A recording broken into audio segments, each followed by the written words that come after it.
Entirely Emmie is the ninth book in the New York Times bestselling Emmie and Friends middle grade graphic novel series. Hi, I'm Dan Skinner, and welcome to the Kids Bookshelf. Ahead, I'll talk with the author-illustrator about the inspiration behind the series and this latest book. Terri Libenson is the New York Times bestselling author of the Emmie and Friends series and the cartoonist behind the now retired award-winning comic strip, The Pajama Diaries. She joins us to talk about Entirely Emmie. Terri, welcome to the Kids Bookshelf. Oh, thank you so much. Thanks for having me on. Well, for those who may not be familiar with this series of books, tell us about the series and the inspiration behind it. Sure. Well, the series takes place in this little universe of Lakefront Middle School. And I tend to rotate the characters, either switch out the characters or make up new ones. I love to bring side or background characters into the forefront, flesh them out, give them personalities, and make them relatable. But I have, since the series really centers around Emmie. I've reintroduced her quite a few times. So she's in this book here. She was in my first one. She was in my fifth book, Truly Tyler. She's such a central character, and I tend to come back to her again and again. So this is a middle grade book. Mm-hmm. It's a graphic novel.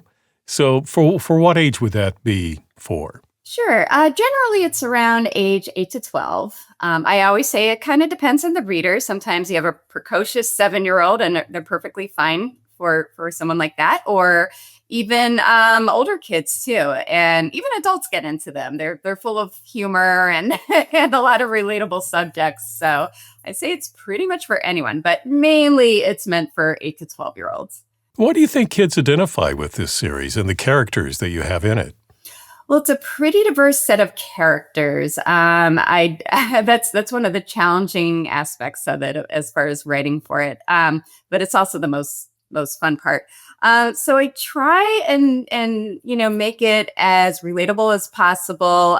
These are kids who are going through universal things like friendship issues, or maybe their first crushes, or maybe family issues. And I try and sort of guide the characters so that they're navigating through these different issues and challenges. And of course, I try and do it in a very funny way.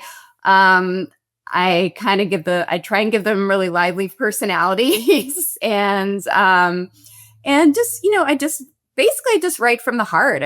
I write about what I know, what my feelings are, what I felt like when I was about 12 or 13. So hopefully that comes across. I just try and keep it as authentic as I can.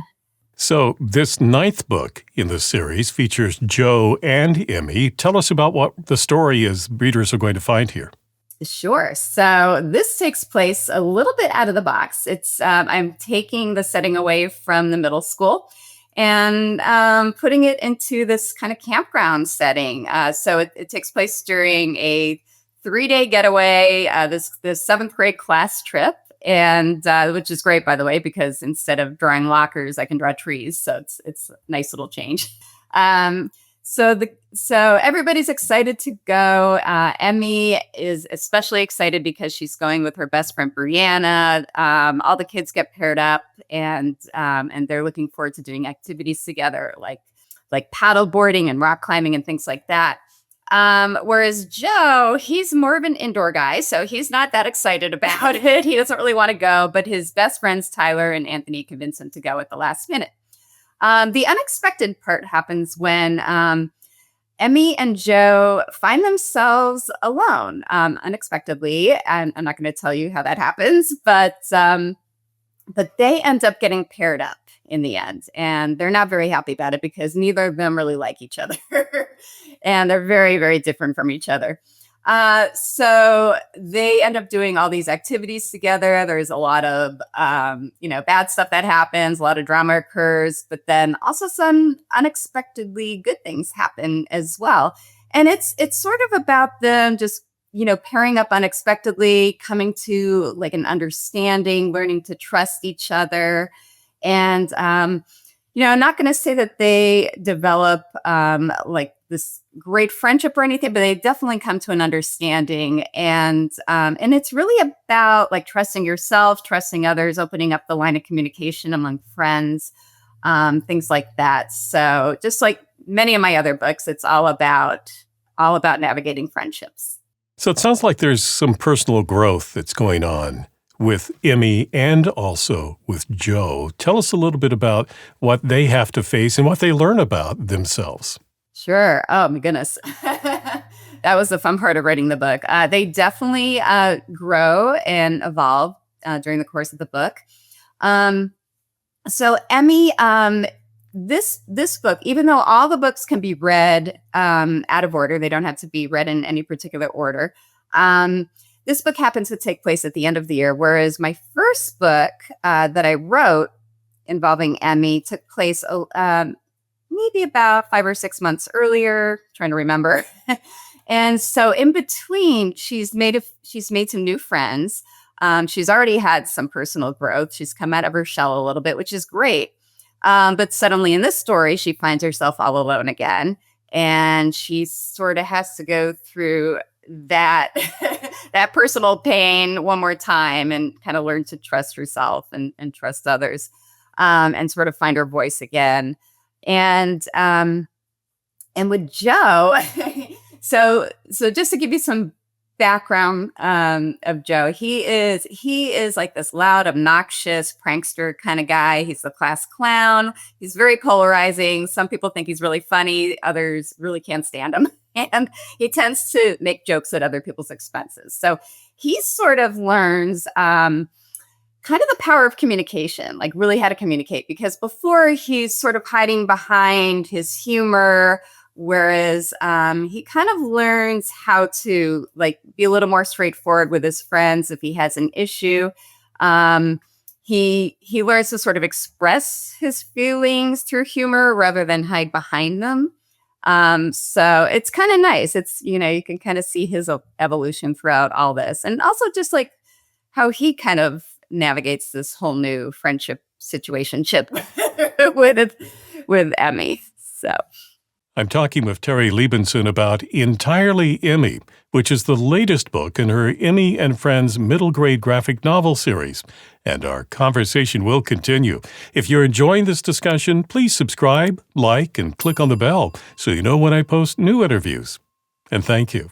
So is that part of what you hope kids are going to get out of this, besides just a fun read? I mean, they see these characters going through things that are universal, and that maybe when they see these characters get through it and have some growth, that they too will know, okay, I can get through this, and maybe I'll learn new things as well. yeah, that's a huge goal for me. I really try and create some universal themes, even though the characters have their own personalities and their own little quirks and everything. Yeah, I want to make sure that these middle grade readers that they feel like they're not alone, that they can find themselves, or at least identify with something that some of these characters are going through. I think that's really important. So, yeah, a definite goal of mine. So what is it you enjoy about writing for this age group? I never thought I could write for this age group. It was a personal surprise. I kind of fell into it, not accidentally so much, because I did want to give it a shot, but I didn't know if I could write for kids this age. I always thought that I might try my hand at writing picture books for younger kids. But when I started to write, I wrote from a very personal standpoint. Emmy is me. She is me at age 12 or 13, very quiet and shy and artistic. And I found that even though I don't remember the day-to-day things that happened to me back then, I remember so many of the feelings. They kind of stuck with me. And so that voice, I sometimes I feel like I'm still stuck at 12. I feel like a lot of people are. and so it just became like a very natural voice for me. And I surprised myself at being able to still see myself at that age. So, and strangely, it's extended to the other characters as well. So it's really gratifying, actually, and it's kind of cathartic. I want to talk to you a little bit about the process of creating your books, because as you know, With picture books and with this book, graphic novel, frequently there is a writer and then a separate illustrator, but you being a cartoonist, you're fulfilling both roles. So do you feel like that gives you some artistic advantage? I It's hard for me to say because I've never had the experience of teaming up with someone, but just what I've experienced personally, yeah,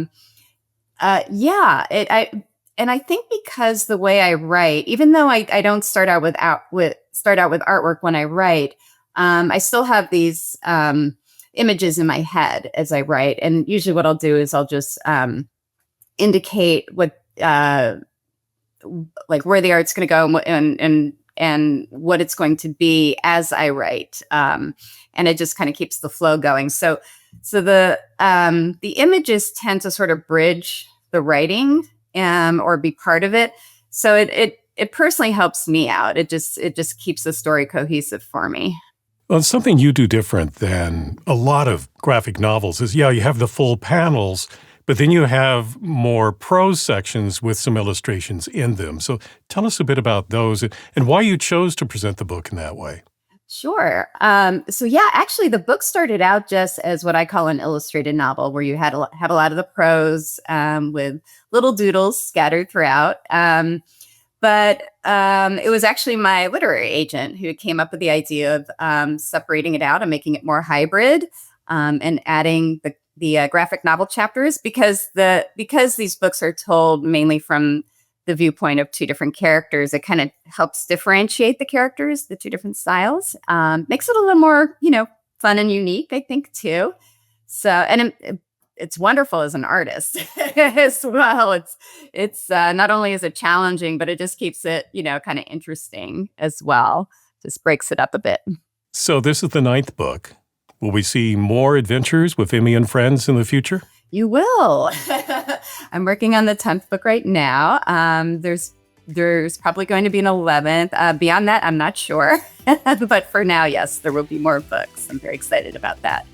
The book is entirely Emmie, the 9th book in the Emmie and Friends middle grade graphic novel series by author-illustrator Terri Libenson.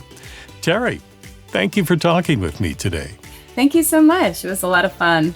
If you'd like to purchase Entirely Emmie, I placed a link for you in the description below. If you enjoyed this conversation, please subscribe, like, and click on the bell so you know when I post new interviews. Meanwhile, here are 2 more books you might find interesting. Well, thank you for watching this edition of the Kids Bookshelf. I'm Dan Skinner. Until next time, keep sharing the gift of reading.